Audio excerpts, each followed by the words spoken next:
Hello there and welcome.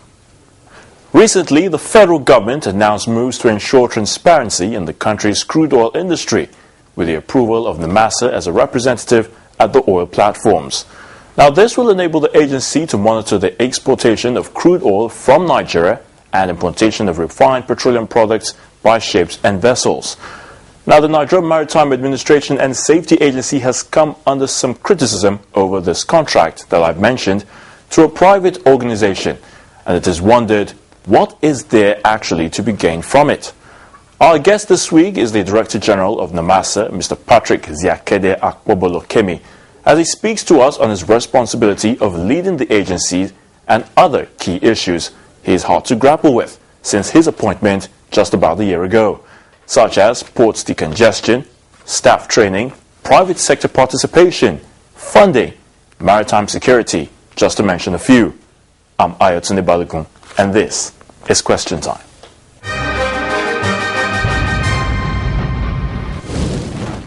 Mr. Ziakede Akpobolokemi, you're welcome to Question Time. Yeah, you're welcome. It's always a great pleasure to have you here with us.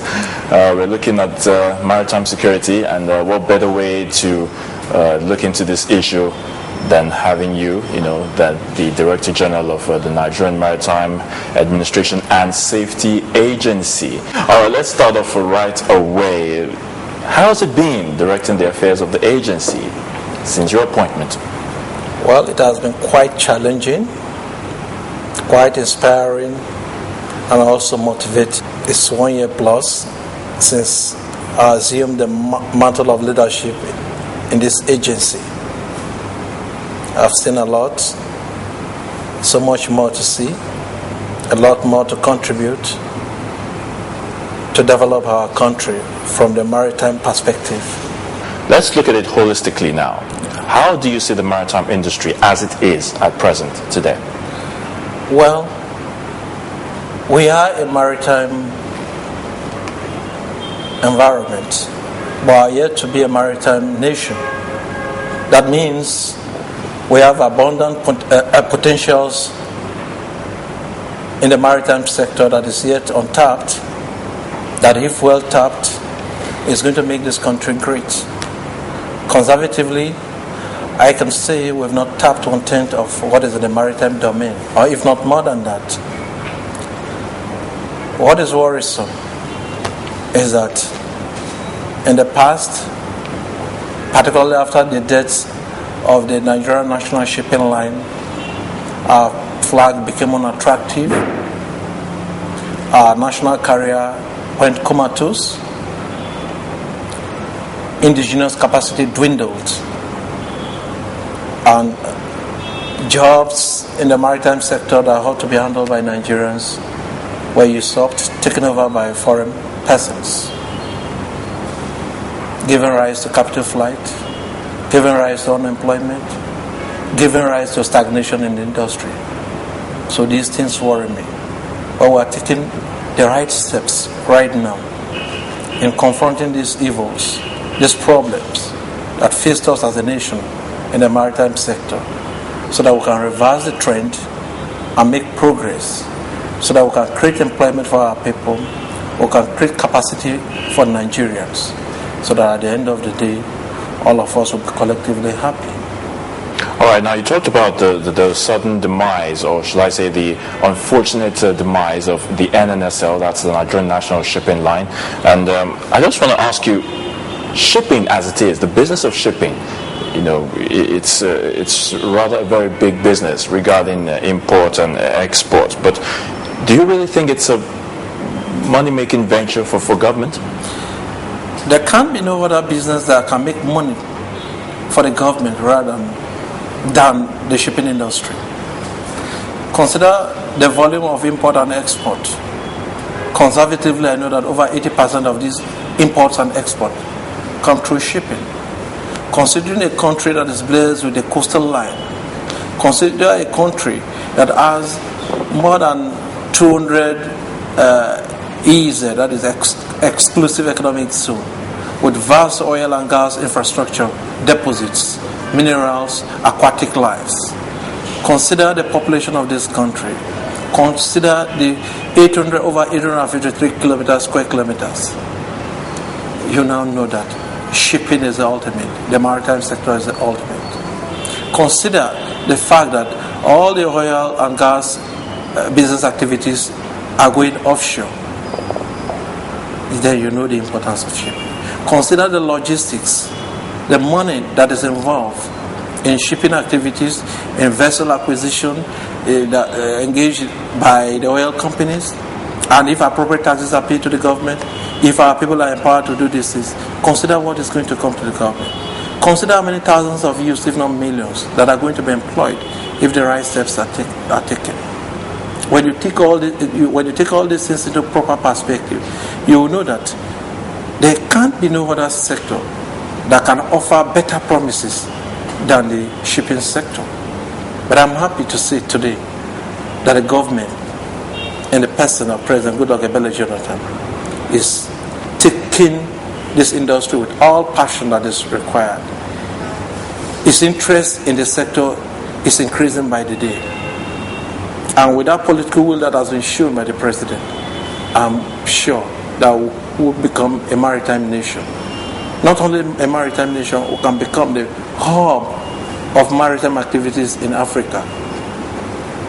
Now let's look at the ports as well. Would you say that the government agencies manning at ports, are they doing enough? Of course, some time ago there was a statement from the presidency saying that some agencies that didn't have any business at the ports should leave the ports, probably in a bid to make them more effective in their operations. Now, what would you say to that? Yeah, the policy statements from the government are in the right direction. Agencies that ought not to be in the ports should not be there, so that we don't create unnecessary bureaucracy in taking out goods from the ports. The shorter the period that goods are cleared at the port, the better for the economy of this country. So the government is taking the right policy, right decision. I key into it. NIMASA is in favor of that decision. And the Nigerians should give that policy statement the necessary encouragement. Only agencies that have bearing on the development of ports, on the management of ports, should be there. Else, they should find somewhere else to exist. So it should be supported. So I say other agencies that were affected by this said they were actually doing enough to see that things went on well by the ports, but the government said no. So don't you think there's some kind of conflict of interest somewhere? I disagree with that argument that some of the agencies that were asked to leave the ports are complaining that they ought to be in the port and they need to be there 24 hours or whatever to do their business. I disagree with them. If you don't have anything directly relating to the port, why should you be there? In any case, if your services are needed, the MPA can call you or the customs can call you from time to time to come and do your job and you go back. The issue of you staying permanently in the port, a job that ought to be done by MPA or the customs, you want to also do that, we are increasing our problems. Cost of doing business will go up. And most of these agencies are also demanding monies from the clearing agent or the importers. The ultimate of that is that goods and services are going to increase for the final users, and it can delay the process of clearing our goods from the port. So it should be something that people should come and welcome. It's only in this country when right things are done, people will be challenging policy issues that are going to bring the desired result in terms of development in the port. And people are arguing. It's surprising. I thought everybody would have come out to praise government for taking that bold decision. It's a decision anytime, any day, anywhere that I'm going to support. Now, how about the clearing procedures as it is at the ports? Today, there seems to be some kind of improvement. Well, some will say no, it's still not improvement, but what would you have to say? Are you satisfied? Well, we are yet to get to where we are going. Of course, that is the direct responsibility of the Nigerian Customs and MPA. it is not NIMASA's responsibility. But from what I've seen so far, there's an improvement, and with more encouragement, it can be better. There can be no limit of improvement. Perfection is a continuous something, because absolute perfection in any human undertaking is not possible, which means the room for improvement and advancement is endless. So that should be a starting point. There are other issues to be addressed. To cause a digital revolution in the port is one dimension of it. To improve capacity in MPA staff, in customs, is also another dimension of it. But decongesting the port by disallowing agencies that ought not to be in the port to go somewhere else is a fundamental decision that must be taken if the ports must be reformed. So I key into it. So how the ports now, the protection of the ports, are they better protected as we speak? Well, the fewer the agencies in the port, the better the protection, because better efficient monitoring can take place. You know who and who can be held responsible for security breaches. However, of course, security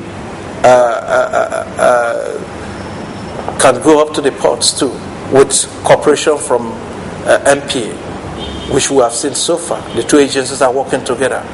You know, NIMASA, as the apex regulatory body, is in charge of coastal state responsibilities, port state responsibility, and flag state responsibilities. So our port state responsibility gives us the right to be in the ports to see what is happening with minimal interference on the job of the MP and customs. These are sister organizations that we are working together. So we have to encourage them to do their job very well. So decongesting the port is okay. I should maintain that. All right, so maritime security is one issue that many people do talk about, because we know the issue of piracy and other problems on our waterways, within and outside. But before I even take you on the issue of piracy, let's even look at an incident that happened a couple of weeks back. Now, we had some issues with some arms being imported into the country via oil tankers. It was discovered that they had some tagging from the Ministry of Transport. Now, Nigerians are still wondering what has been going on behind the scenes on that issue, because it does seem as if there hasn't been much response on that.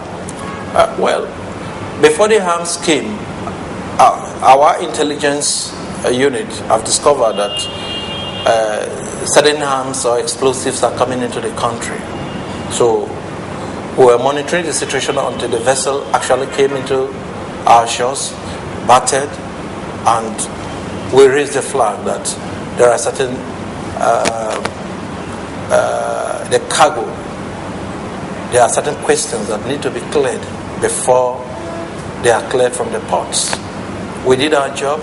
The minister actually came to commission the equipment that came with it. Unknown to him, there were arms, there were explosives. But because our intelligence unit is working, because our anti-piracy unit is becoming more effective, because we are now alive to our responsibilities, that was why in the first place we knew before the arrival of the vessel that there are arms, there are explosives. So we did our job and handed over the entire matter to other security agencies, because in terms of arms and ammunition, we can stop and refer to other agencies such as the police, the SSS, and other units of government that are in charge, which we did, and handed over the matters to them. Possibly the other agencies, the SSS, the police, should be able to clear them if they don't have anything against the consignment. For now, we don't have anything with the vessel, against the vessel, in terms of safety requirements, in terms of regulatory compliance. So we withdrew the detention order. So if the government confirms, which I know they are working towards to, that the arms are legitimate, they are occasioned by the government, then they can be allowed to go. If the contrary is proved, it's government that is going to, at that level, the federal government will take necessary action. We have done our part, and we've referred the matter to appropriate authorities. Now, in your own reaction, what do you think should be done to keep the ports safe from having this sort of problem, or should I say challenge that we experienced over these importation of arms in the future? Yeah, we are reinforcing our mandate implementation. Our monitoring system is getting more and more effective. Very soon, before any vessel comes into this country, we are going to be in the picture of what is carrying, what the intentions are, where is it coming from, what is the destination. We'll get prior arrival notice, we'll have a surveillance system in place, and monitor so that radioactives don't come in, dangerous goods don't come in, arms and ammunition not approved by the government don't come in. In doing that, we are also going to collaborate with other law enforcement agencies, such as the SSS, such as the Nigerian Police, such as MPA, such as the Nigerian Customs. Because nobody can do it alone. We need our sister agencies to assist. But we'll be in the forefront in challenging these illegalities. So as it is now, we're still awaiting results from the panel that is supposed to look into that issue. Well, so far, not officially. What I got was that the arms, the police actually imported some arms. Whether all the arms and explosives that came belong to the police or not, I've not got a formal report at official level from either the SSS, the police, or any aspect of government. But I know that when they are through with their investigations, they may likely get back to NIMASA and inform us, even though we don't have any role to play any further after arresting the situation.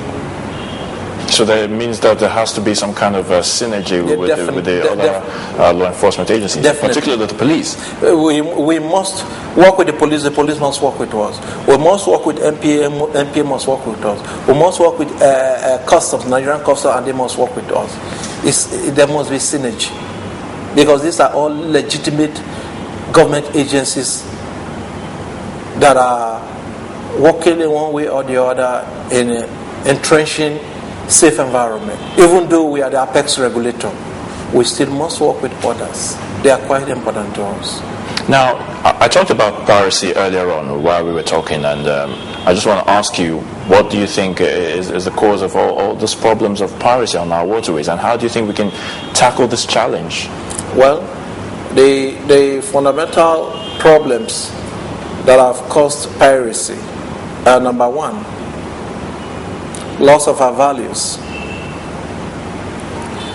2, illiteracy, poverty and unemployment, and also greed. These are the problems, the reasons that have given rise to piracy in the past. But we have taken this campaign, anti-piracy campaign, in a long way.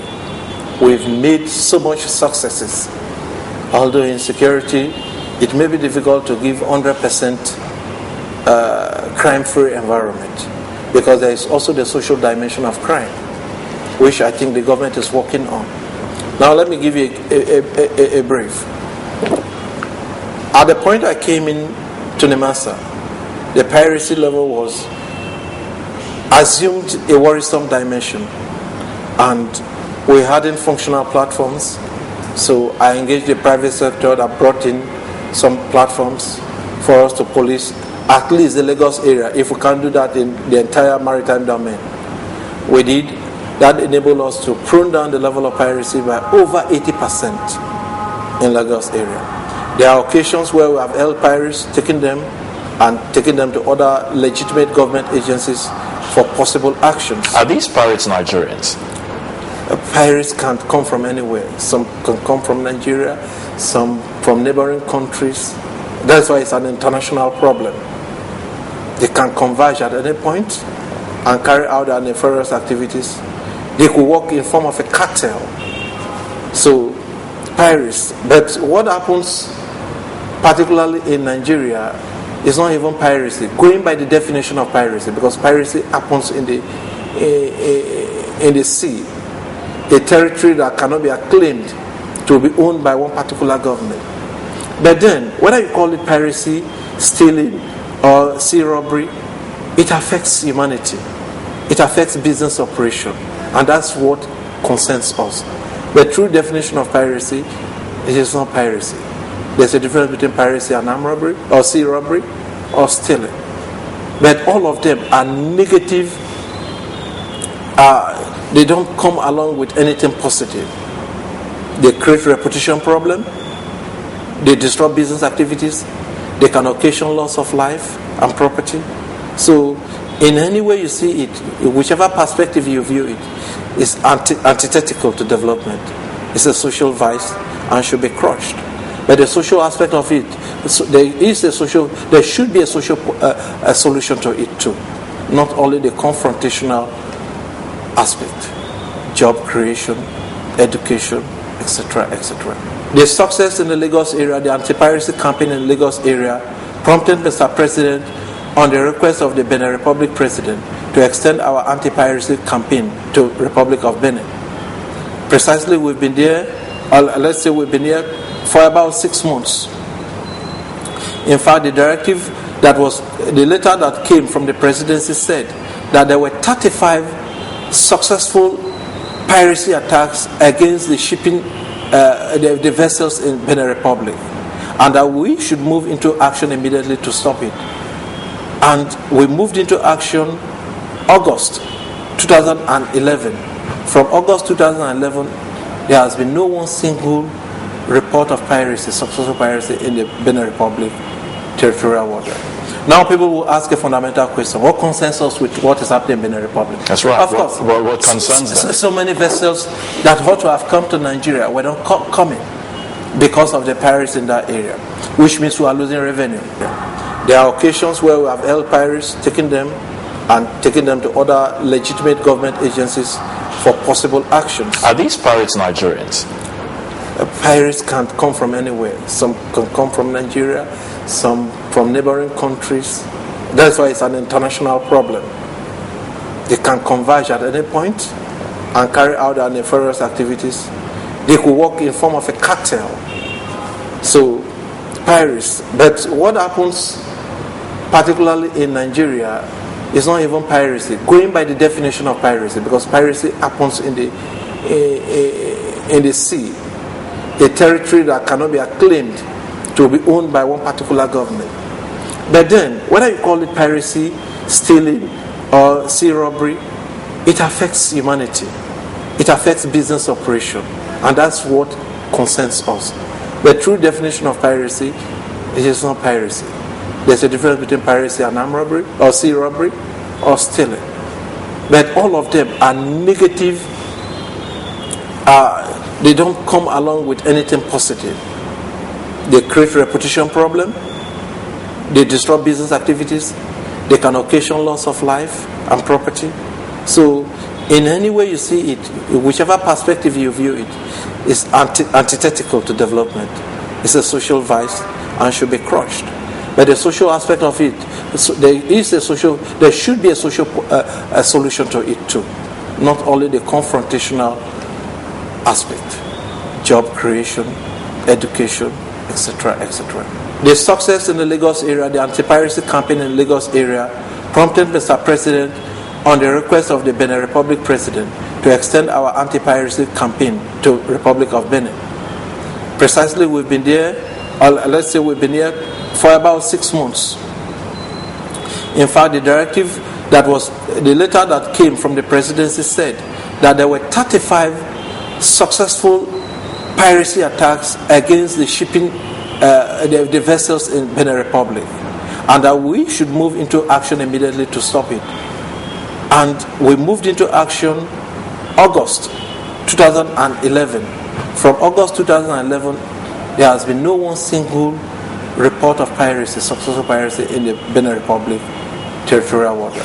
Now people will ask a fundamental question: what concerns us with what is happening in Benin Republic? That's right. Of course. What concerns them? So many vessels that ought to have come to Nigeria were not coming because of the piracy in that area, which means we are losing revenue. So now they've started coming. With appropriate capturing of our revenue lines, we'll have an enhanced revenue. Of course, the IMO has given us the responsibility. That's the International Maritime Organization. Yes, as a secretariat is domiciled in NIMASA, Nigeria NIMASA, to be in charge of search and rescue. So they are looking up to Nigeria to play the leadership role in Africa, which we are doing. Of course, this matter was debated in the United Nations. They applauded us. They were encouraged by the wonderful successes. And that is what we intend to replicate in all our maritime domain, in the entire Nigerian maritime domain, and export the frontiers of success to every part in Africa with the cooperation of the neighboring countries. That we will do, and that we are doing, and we are alive to our responsibility. Of course, in security matters, once in a while there could be some challenges, and you can be vigilant 99 times, 99% or 99 times, and once in a while there could be some funny security experiences. All right, but we have made fundamental gains beyond the imagination of stakeholders. What other feelers are you getting from that organization, and what other means of support have you been getting from them in tackling this issue of security? Well, because obviously you have to work in collaboration with them. Yeah, we must work in the context of United and IMO regulations, conventions, codes, and procedures, because the world is a global village. The IMO is the apex regulator, the specialized arm of the United Nations in regulating shipping activities. Last year's slogan for IMO is orchestrated piracy, orchestrating the response. And we demonstrated our resolve in fighting piracy last year. And we brought a lot of changes, a lot of positive things that are Nigeria commendation on the floor of the United Nations. Recently, they've written us back that we should continue, particularly what we are doing in the Gulf of Guinea, in the Benin Republic. So we are working with IMO. We expect IMO to come up with some support mechanisms, certain things that they need to support. We need their support. The more they support, the more we are going to improve on our successes, so that we can create a crime-free maritime environment, both for national and international business people. Now, recently you were quoted to have said that the agency will try as much as possible to make sure that dock workers at the ports are adequately trained to ensure vibrancy in the services at the ports. Now, how far have you been able to go with that? We've been training them. Since I came, we've been training them, and we're going to intensify on that. Not only dock workers. Let me use this privilege to say this.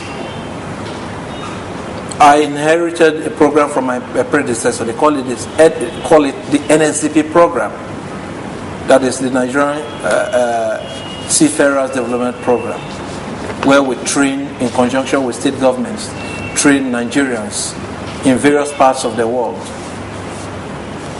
We are also coming with another window of opportunity. This year we are going to massively train Nigerians while we're making efforts in building our academies. Not only dock workers, cadets, seafarers, we're going to give it the necessary attention that is required. Because without the human element, what can we do in shipping? The ship alone cannot do the magic. The vessel alone cannot do the magic. So the human element, motivation, training, and inspiring the human element is critical to our survival. That is the hub. I won't take it for granted. We won't relegate to the background. It's necessary for our survival as a country.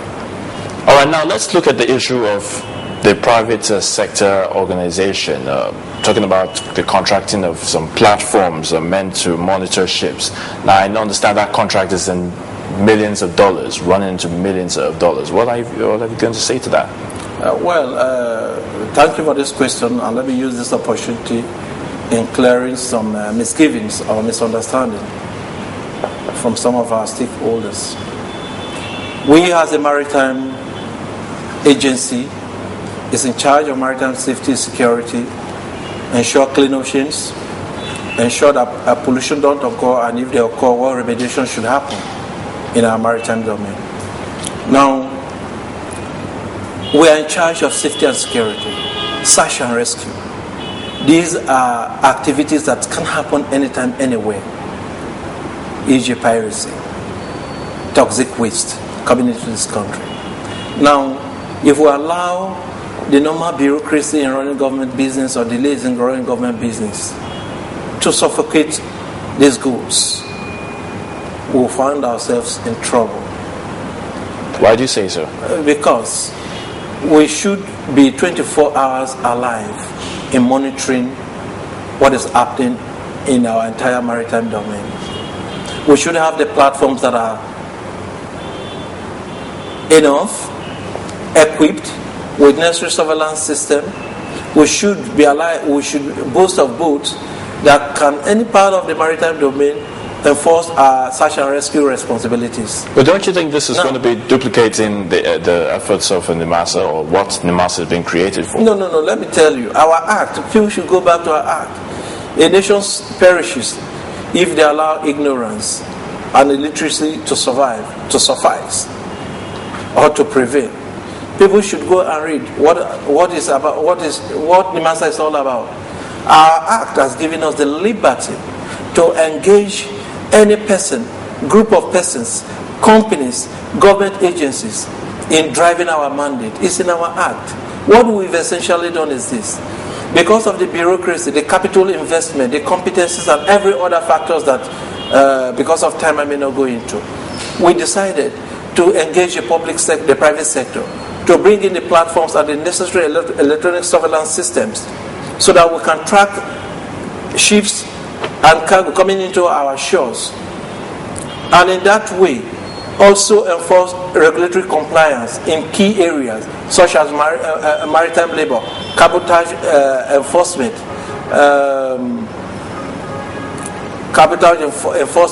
maritime labor, etc., etc. Now, what the private sector is coming to do is just simple: provide the platforms, provide the electronic software systems, and work in conjunction with the Navy and NIMASA. The command and control is going to be with NIMASA. The private sector is just bringing these boats on the electronic surveillance system. They crew these boats, and we perform our functions so that we don't allow bureaucracy to stifle the system. We don't allow competencies to suffocate the system. We don't allow undue response to the situation to kill the situation. That is essentially what we've done. We have not jettisoned maritime security responsibilities to any private firm. That is, we have an MOU with the Nigerian Navy. We have a unit of naval personnel domiciled in NIMASA that is working with NIMASA.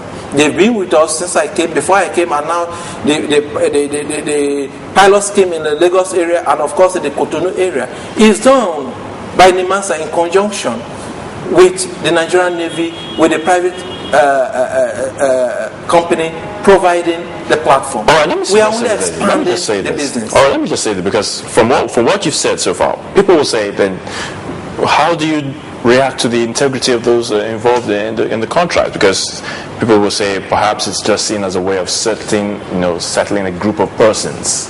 If maybe they have some certain interests and they just come in here to get whatever they can grab and just go away. That is where some people may get it wrong. In the first place, let me address some concerns. Some of the concerns raised by stakeholders could be seen as genuine because they lack understanding or they are not properly informed. So I quite appreciate their feelings. There are some, because of our 1-year anti-bunkering campaign that we have launched, is affecting certain persons, and they are coming under the cloak of talking about maritime security to criticize us in this activity. Now, this private company has been in business with NIMASA, approved by the Federal Ministry of Transport in 2008 before I became DG NIMASA. I'm just barely a year ago. They have been in business, and up to the time I came into NIMASA, they had an ongoing job with NIMASA. I met them here. In 2008, I didn't give them the job. We're only expanding their program. Now, this firm has been with NIMASA practically in this anti-piracy campaign, anti-bunkering illegal bunkering campaign for over a year. They've not had issues with the government. They've not had issues with the Navy. They've not had issues with NIMASA. They have maintained their part of the bargain. So, if a group of a company has demonstrated its capacity for the past 1 year in its anti-bunkering, anti-piracy campaign, it should be given the necessary encouragement. We've been in Cotonou through the directive of the president for almost 6 months. This company has not been paid any money from the federal government. We are owing them. But here, look at the successes that have been recorded. From 35 attacks within few months and 6 months of practical demonstration to no one single attack. Then what else are people looking for? There are some that are bringing ballast water, are converting it to subsidy money. They want these things to go. We said no. And these are the people who are raising concerns, who are getting afraid. Some are involved in illegal bunkering. We said no. This is a wealth meant for Nigerian and Nigerian. And for the unborn generation. We must do these things, take steps to stop these people. There are some people who are agreeing because they are involved in providing platforms, taking security people about in the Niger Delta or other parts of our maritime domain, making unnecessary money. And we said this is not the way a country should go. These are the people who are expressing concerns that are not legitimate, because their nefarious activities will soon be shown and known to Nigerians. And that is it. And when they say this company is associated with the militant, ex-militant, this and that, it baffles me. They know corporate affairs. They know those who own the company. So you don't call a dog a bad name so that you angry dog. All right, now let's look at the issue of illegal bunkering, which you talked about, because you come from the South region, and there seems to be a lot of activities of illegal bunkering going on in there. But how are you taking this challenge, and what do you intend to do to see that this becomes a thing of the past? Well, with the coming of this PPP program that has been approved by the Federal Executive Council, by the time the implementation kicks off, in the entire maritime domain, we are going to stop illegal bunkering. That assurance I'm giving you. We are going to stop illegal bunkering. And part of the antagonism of some people who call themselves stakeholders is because that is what we are coming to do. But again, how do you intend to stop illegal bunkering? Nobody tells it's a success magic to anybody in the public. My success formula in Cotonou and in Lagos area for me and some few people. If we tell you what methods we are using, we must have sold our strategies to the enemies. We know how to do it. The most important thing is we are using legitimate means in solving illegitimate problems. That is the most important thing. The strategies shouldn't bother stakeholders, provided it doesn't negate the principles of the rule of law, government policies, government law, the constitution, etc., etc. Then we're on the right track. Now, I just want to find out, how does it really go? How do you enhance the safety of allowing vessels come across the Nigerian waterways? How does it go about? How does it play out, really? Well, in the past, the enforcement of regulatory compliance dwindled. There was a shift from the core mandate of the agency. And that, of course, had to do with the political terrain with which some of my predecessors operated. There had been so much interference on the activities of NIMASA. The people see NIMASA as a cash cow. They want to get all sorts of things from NIMASA. Is it that there's plenty of money to be spent in the agency? We don't have money. We're looking for money. How do you get funds? By statutory laws. We're entitled to 3% inbound and outbound gross freight. Is that all? Well, fundamentally, for now, that is a major source of revenue. The other areas, we just started. Then the cabotage is not within the prerogative of the master to spend. Is to build indigenous capacity. So we can touch that money, we don't touch that money, except the laws are amended. So fundamentally, we survive with our 3%. But there are other revenue lines that we are building that are in conformity with our laws. If that is the case, then how do you intend strengthening the agency?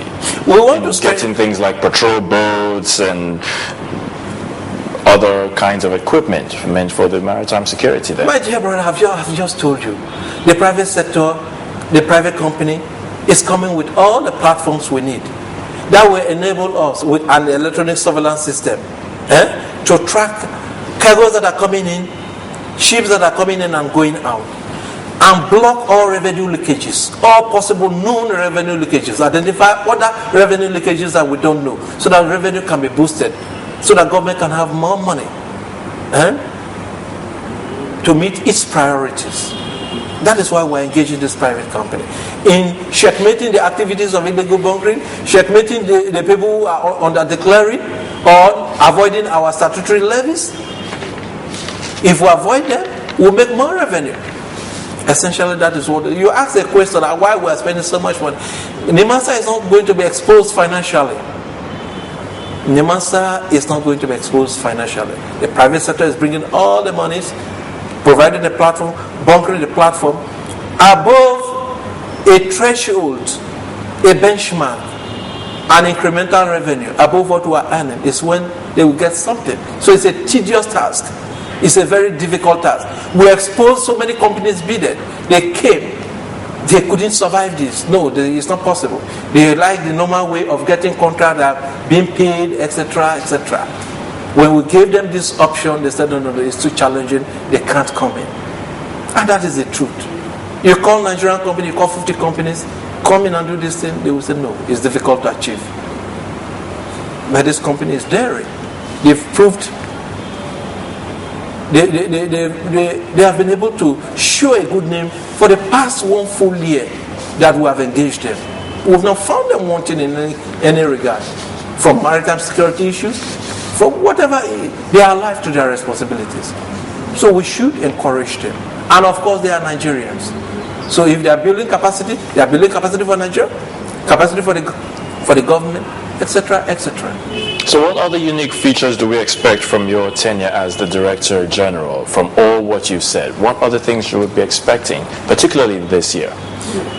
One of the things that stakeholders should expect, Nigerians should expect, is that we're going to have a piracy-free maritime environment. Number one.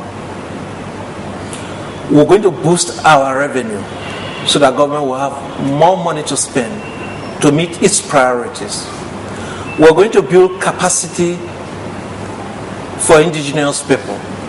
The Nigerian national carrier is going to come up. Our flag is going to be more attractive. Yes, I was even going to talk on that. The NNSL. There has to be plans to revive it. Yeah, a maritime university, at least one maritime university is in the offing. Shipyard is coming. A lot of things are coming this year. So there is a radical revolution that is going to be occasioned in the maritime sector.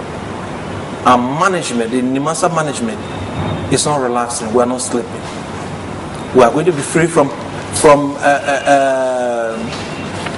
piracy, which is a problem globally in the shipping industry. We're going to stop illegal bunkering, whatever form it takes. We're going to stop it. We're going to account for whatever that is coming in and leaving this country. We're going to make sure that jobs that Nigerians ought to get, leveraging on the cabotage regime, they will get. We'll practically go from terminal to terminal to make sure that the qualified Nigerians get the jobs that they ought to get. These are the things we want to do. And we won't rest. We are going to achieve all this. Well, I sincerely do hope you will succeed in your endeavors as the Director General of the Nigerian Maritime Administration and Safety Agencies. Of course, Nigerians will be watching to see that government's reform of the maritime sector comes to fruition through your office. Well, I guess we'll have to wrap it up with this interview. We thank you very much for your time.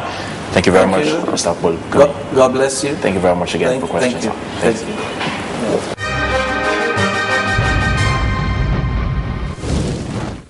Hope you enjoyed that interview with Mr. Akpobolokemi, a man who believes his appointment to the post, though quite a surprise, is indeed a call to serve his fatherland and humanity as a whole.